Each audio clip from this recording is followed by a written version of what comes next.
Hello বন্ধুরা, good morning, welcome to our channel. তোমরা সকলে কেমন আছো? আর 5টা দিনের মতন ব্যস্ততম দিন নিয়ে আজকের দিনটাও শুরু হলো। তো এই যে এখন একটু আটা নিয়ে নিচ্ছি, গোলাউটি করব। তোমাদের দাদাভাই বললো আজকে বড্ড খিদে পেয়েছে, আমাকে দুটো গোলাউটি করে দাও, আমি খেয়ে যাব। তো গোলাউটিটা করতে করতে আমি ঘরের অন্যান্য কাজগুলো কমপ্লিট করব। কারণ তোমাদের দাদাভাই আজকে তাড়াতাড়ি এসে আর বেরোবোই আজকে একটু লেট করে। তো আজকে হয়তো 8টা বেজে যাবে, আর এখন বাজে 6টা। তো এই 2 ঘন্টার মধ্যে আমার সমস্ত কাজ কমপ্লিট হয়ে যাবে। কারণ তোমাদের দাদাভাই যে মালগুলো আনে সেগুলো তো সাজাতেও সময় লাগে, আর তারপরে ফ্রেশ হয়, তারপরে টিফিন করে, তারপরে যায়, তাই একটু সময় লাগবে।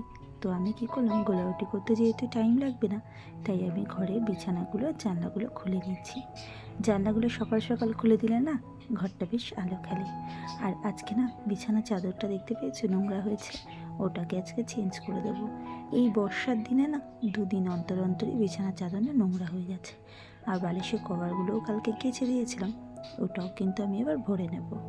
তো বৃষ্টি বাদলের দিনে ঘরের অবস্থা খুব খারাপ হয়, আমার নিজেরই বিরক্তি লাগে।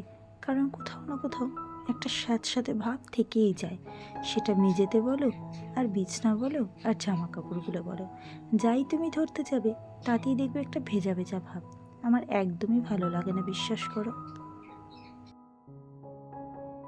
ঘরে টুকটাক কাজ করতে অনেকটা সময় লেগে যায়, তবে সময় মতন আর ঠিকঠাক গুছিয়ে করলে সময়টা কখন পেরিয়ে যায় তুমি নিজেও বুঝতে পারবে না। তো বিছানার চাদরটা আজকে আমি নতুন পাতবো ঠিকই, মানে নতুন বলতে কালকে কেচে রেখেছিলাম সেই চাদরটাই পাতবো। তো বিছানার চাদরটাও যদি পরিষ্কার থাকে তাহলে ঘরের লুকটা একটু হলেও চেঞ্জ হয়ে যায়। আর এই যে মানি প্ল্যান্টগুলো রেখেছি, এগুলো ঘরের সৌন্দর্য না আস্তে আস্তে আরও বাড়িয়ে তুলেছে। এই যে গোলাউটি ব্যাটারটা কিন্তু আমি বানিয়ে রেখে গেছিলাম, এবার কিন্তু আমি আস্তে আস্তে, তোমার দাদাভাই দুটোই খাবে, বেশি খাবে না, তাই তোমাদের দাদাভাইয়ের জন্য দুটো আপাতত করে দিই। আমাদের চারিপাশে এখনও পর্যন্ত সবাই মিছিল নিয়ে বেরোচ্ছে। চারিপাশে কেন বলবো, গোটা রাজ্য জুড়ে, গোটা দেশ জুড়ে এখনও কোথাও না কোথাও মিছিল নিয়ে বেরোচ্ছে সেই মেয়েটির হত্যাকাণ্ডের জন্য। তবে একটা কথা কি জানো তো, এই মিছিলে কোনো লাভ নেই, এই মিছিলে কিছুই হবে না। কারণ এই মিছিল চলাকালীন, এই ঘটনা ঘটানোকালীন অনেক ঘটনা আরও আড়ালে আবডালে ঘটে গেছে, যেগুলো হয়তো অনেকের কাছে এখনও পর্যন্ত পৌঁছাতেই পারেনি। কিন্তু আমরা যারা রেগুলার খবরের সঙ্গে অ্যাটাচ আছি তারাই কিন্তু জানি কোথায় কী হচ্ছে। এরকম অনেক অনেক জায়গায় মেয়েদের সঙ্গে এখনও এরকম হয়ে যাচ্ছে, ছোট ছোট বাচ্চাদের সাথে এখনও হয়ে যাচ্ছে, বয়স্কদের সাথে এখনও হয়ে যাচ্ছে। আমি শুধু ভাবি আরজি কলের এই ঘটনাটা নিয়ে কি এখনও কারো বিন্দুমাত্র অনুশোচনা নেই, বিন্দুমাত্র ভয় নেই, বিন্দুমাত্র লজ্জা নেই, সে এখনও পর্যন্ত এই জিনিসগুলো এখনও আমাদের রাজ্যে, আমাদের দেশে হয়ে যাচ্ছে। ভাবলেও অবাক লাগে। বিদেশে না এর থেকে অনেক আমাদের দেশের থেকে শাসন ভালো, বিদেশে এগুলো করার কথা ভাবতেও পারে না। তাদের আইন তাদের বুঝিয়ে দেয় যে এটা করলে কী শাস্তি হতে পারে। সেই আইন যদি আমাদের দেশে লাগু হয় তবে হয়তো দেশ একটু হলেও শোধরাবে, মেয়েরা স্বাধীনভাবে একটু হলেও রাত বেরাত বেরোতে পারবে। তো দেখো এদিকে বিছানাটা কিন্তু আমার চাদর পাতা হয়ে গেল। আর আমার ওই ওয়ালটা দেখতে পাচ্ছ নিচের দিকে, ওটা না অনেক দিনের রং করা, তো আর সেই রঙগুলো চটে গেছে। তো ভাবছি একটু ঘরটা রং করব, তবে জানি না কবে করতে পারবো। কারণ একটার উপর একটা বিপদ আমাদের হয়েই চলেছে। তোমাদের তো আমি সবটা শেয়ার করতে পারি না, তাই হয়তো তোমরা জানতেও পারো না। কিন্তু জানো তো, পরিবারে যদি একটার উপর একটা বিপদ নেমে আসে না, তখন না কিছুই ভালো লাগে না। তাও মনের জোর দিয়ে সব কাজ করি, এটাই যা। তবে আমার জীবনে যে এত ভগবান কেন কষ্ট দিয়েছে তাও নিজেও জানি না। তবে হ্যাঁ, ভগবানের প্রতি আমার কোনো অভিযোগ নেই।